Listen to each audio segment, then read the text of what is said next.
Yamraj ji, month and है, कोटा पूरा करना है और आप यहाँ टीबी के मरीज बने बैठे हो। अरे चित्रगुप्त, जरा तो सिंपैथी दिखा दो। यहाँ मैं बीमार पड़ा हूँ और आपको काम की पड़ी है। अभी तो सिर्फ आप बीमार हो, अगर इस महीने कोटा पूरा नहीं हुआ तो आपके साथ आपका ये भैंसा और हम भी बीमार हो जाएंगे। महाराज, मेरा कुछ नाम भी है, भैंसा भैंसा क्यों कह रहे हो? तुम बुरा क्यों मान रहे हो? तुम तो हो भैंसा ही ना। या एक मिनट, कहीं ऐसा तो नहीं कि तुम कोई बहरूपिया हो? अरे आप कहाँ भटक जाते हैं? महिष भैंसा ही है। वो तो बस ये कह रहा है कि उसका नाम महिष है, तो उसे उसी नाम से बुलाइए। वो सब छोड़िए, आप काम पर ध्यान दीजिए। मैं तो काम पर ही ध्यान दे रहा हूँ। आप काम चोरी कर रहे हैं। मैं क्या आपको सरकारी कर्मचारी दिख रहा हूँ है जो काम चोरी करूंगा? मैं बीमार हूँ चित्रगुप्त जी। आप इंसान की दिक्कत नहीं समझते हो। आप इंसान नहीं हो मेरे महाराज। आज मेरे दोनों दूतों को भेज दीजिए ना चित्रगुप्त जी। क्यों मेरे पीछे हाथ मुंह धोकर पड़ गए हैं आप?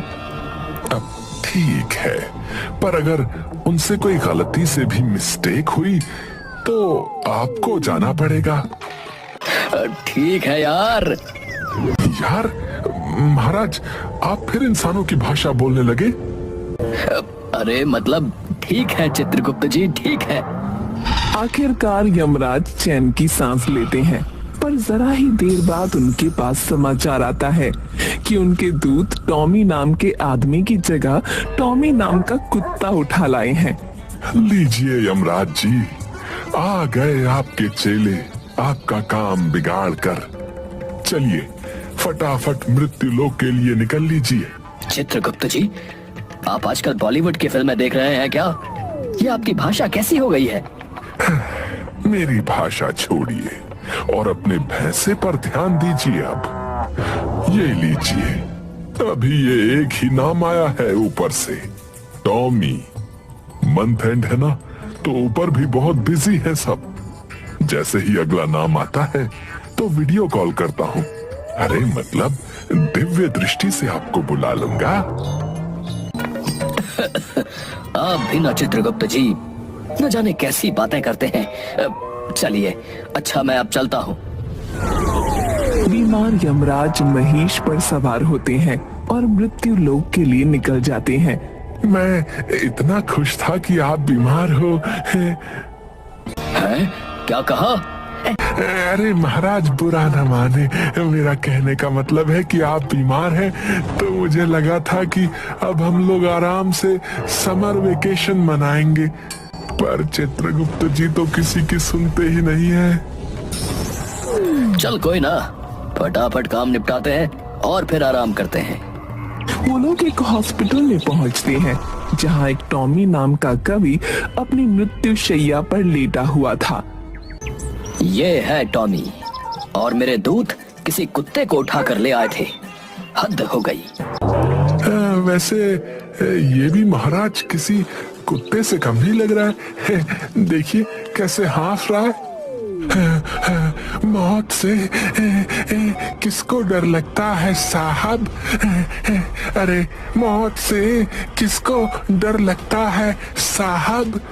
मुझे तो यमराज की चिंता है, जिसे मुझे लेने आना पड़ेगा। अरे क्या पागल आदमी है ये, मरते मरते भी कविता पढ़ रहा है। और वो भी आपके लिए। यमराज उस कवि की जान निकालने ही वाले थे कि तभी वो देखते हैं कि वहाँ एक डॉक्टर है जो सबका इलाज कर रहा है और लोग उसकी बहुत तारीफ कर रहे हैं। अरे क्या हुआ महाराज, कहाँ खो गए? निकालिए इसके प्राण और चलिए। महेश, मैं उस डॉक्टर को देख रहा था, ये सबका इलाज करता है। क्या ये मेरा इलाज भी कर सकता है? वो मृत्युलोक का डॉक्टर है महाराज। आपकी पूरी संपत्ति लग जाएगी इससे इलाज कराने में। हाँ, पर फिर भी इलाज तो कराना ही है। अचानक चित्रगुप्त को वीडियो कॉल आ जाती है। वीडियो कॉल मतलब दिव्य दृष्टि से वो दिखने लगते हैं। यमराज, आपके भैंसे का तेल खत्म हो गया है क्या? इतनी देर क्यों लग रही है महाराज? हैं? ये क्या तरीका है चित्रगुप्त जी बात करने का? और आप हर समय मेरे पीछे क्यों पड़े रहते हैं? मैं क्या आपकी भैंस भगा के ले गया हूँ क्या? है? अरे सॉरी यमराज जी, मेरा मतलब था कि जल्दी आ जाइए। जी चित्रगुप्त जी, मैं आ रहा हूँ। बस तनिक काम निपटाने में वक्त लगता है क्योंकि यम है हम। ठीक है, जल्दी आ जाइए क्योंकि ऊपर से दूसरा नाम आ गया है। इस टॉमी को पहुंचाइए और उस नाम को लेकर जाइए। ये बोलकर चित्रगुप्त गायब हो जाते हैं। मेरे पीछे कोई ना आना, मैं यमराज से खुद निपट लूंगा। वो आएगा मुझे लेने और मैं कट लूंगा। बहुत हुआ महाराज, अब इसके प्राण निकालिए और चलिए क्योंकि मैं अब इसकी और बकवास कविता नहीं सुन सकता। हाँ, टॉमी आजा आजा। यमराज उस टॉमी नाम के कवि की जान निकालते हैं और चित्रगुप्त के पास लेकर पहुंचते हैं। ले आया मैं इस टॉमी को। अब अगला नाम बताइए। अगला नाम है बाबा कालू प्रसाद।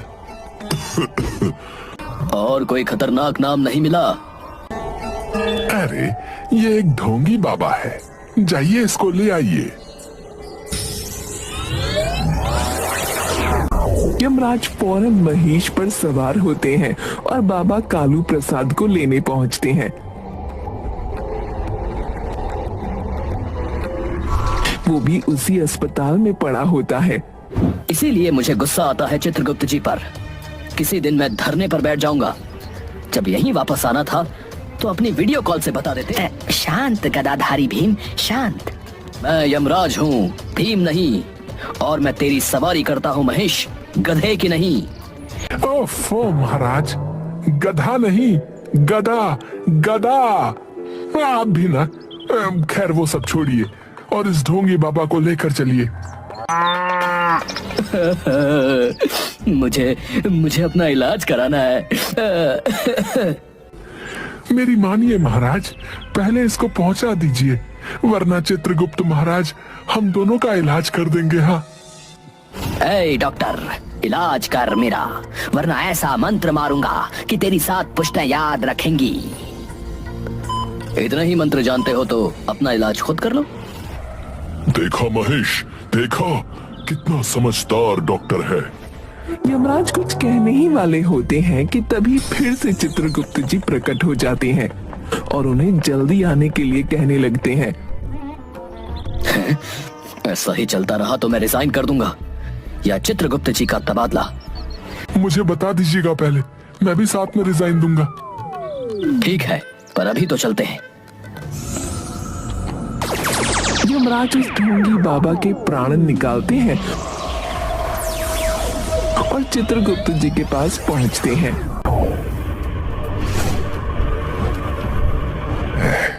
अगला नाम आ गया है महाराज, ये लीजिए। ऊपर से समाचार आया है कि काम जल्दी किया जाए।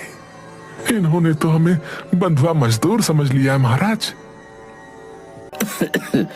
चित्रगुप्त जी, आपको पता है कि मेरी तबीयत खराब है। देखो तो धड़कन तेज कम हो रही है, जी घबरा रहा है। फिर भी आप इतने चक्कर क्यों लगवा रहे हैं? सारे नाम एक साथ दे दीजिए। या ऐसा तो नहीं कि आप चाहते हैं कि मैं लुढ़क जाऊं? अरे यमराज जी, कैसी बातें कर रहे हैं आप? आपको भला कौन लुढ़का सकता है? मैं एक एक करके नाम इसलिए दे रहा हूं क्योंकि ऊपर भी बहुत काम है, वहीं से एक एक करके नाम आ रहे हैं। मैं भी क्या करूं बताइए, पहले कई बार यहाँ बहुत गड़बड़ हो गई ना, इसलिए अब बहुत फूंक फूंक कर कदम रखे जा रहे हैं। क्या sit? I am sitting. Sit नहीं, शिट। अब खैर वो छोड़िए, अगला नाम दीजिए, मैं जा रहा हूं। मोहन। नाम सुनते ही यमराज महिष पर सवार होते हैं और फौरन मोहन के पास पहुंचते हैं। वो देखकर हैरान रह जाते हैं कि ये वही डॉक्टर है जिससे वो अपना इलाज कराने के बारे में सोच रहे थे। महिष, अब मैं पहले इससे अपना इलाज कराऊंगा, बाद में इसके प्राण निकालूंगा। यमराज डॉक्टर के सामने पहुंचते हैं और उससे कहते हैं,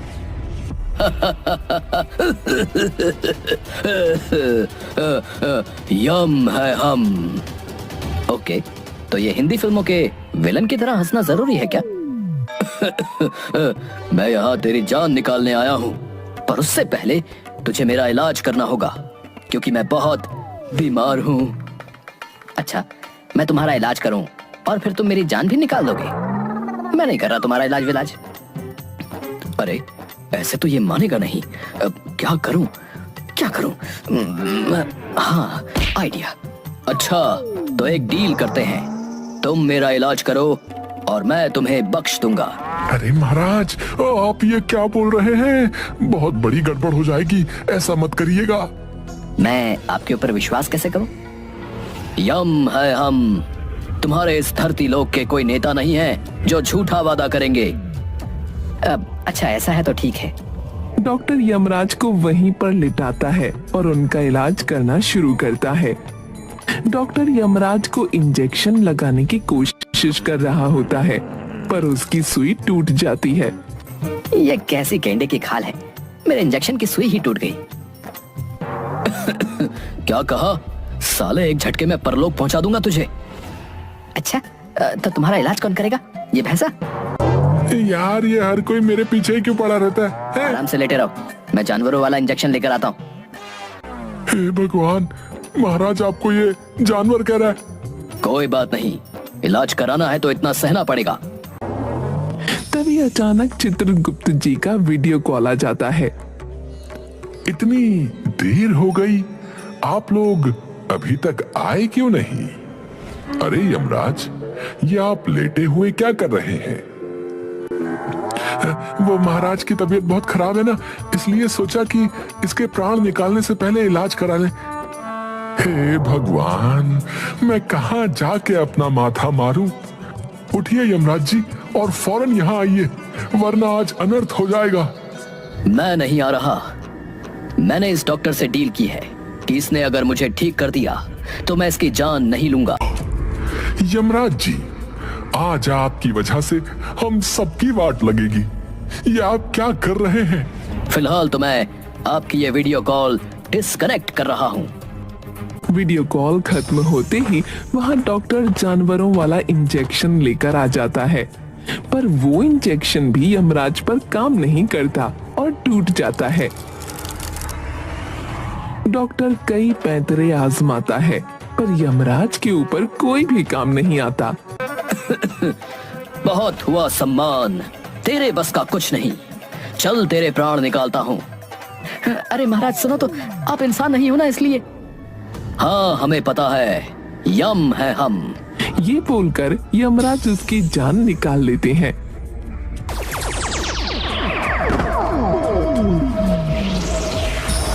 और चित्रगुप्त जी के पास पहुंचते हैं। ये लीजिए, और प्लीज अब और नाम ना दीजिएगा, वरना मैं रो दूंगा। महीने का कोटा पूरा हो गया है, पर मेरा इलाज नहीं हो पाया इस नौसिखिए डॉक्टर की वजह से। पर महाराज, अब आपको खांसी नहीं आ रही है? अरे हाँ, मैंने तो ध्यान ही नहीं दिया।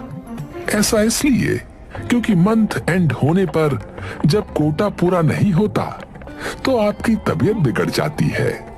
कोटा पूरा होते ही आपकी तबीयत ठीक हो गई। कोई इंसान थोड़ी ना आपका इलाज कर सकता है। अच्छा, ये बात थी। मेरे ऊपर इल्जाम न लगाना फालतू का। तू अभी तक यहीं खड़ा हमारी बातें सुन रहा है? बताऊं अभी तुझे? चल भाग यहाँ से।